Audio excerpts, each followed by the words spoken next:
चोट के कोई निशान दिखाई नहीं दिए। दिमाग पर भी सीधा कोई असर नहीं पड़ा है। इसे कब तक होश आएगा? यही तो सबसे अहम सवाल है। इनकी ये हालत की वजह हम जान नहीं पाए। और हैरी की वीडियो रिकॉर्डिंग, क्या उससे हमें कोई सुराग मिल सकता है? पासवर्ड मांग रहे हैं और हम उसे हैक भी नहीं कर पा रहे। एक बार इन्हें होश आ जाए तो आप फिर इनसे पासवर्ड मांग के उस वीडियो को देख सकते हैं। ये ठीक तो हो जाएंगे ना? हमें धीरज रखना होगा किसी। अभी भी उम्मीद है, समझे?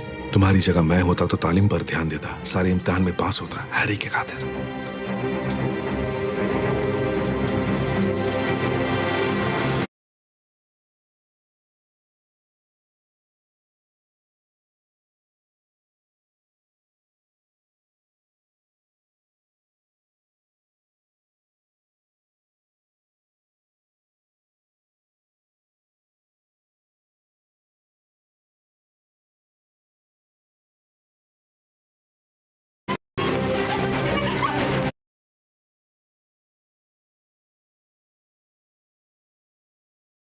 चोट के कोई निशान दिखाई नहीं दिए। दिमाग पर भी सीधा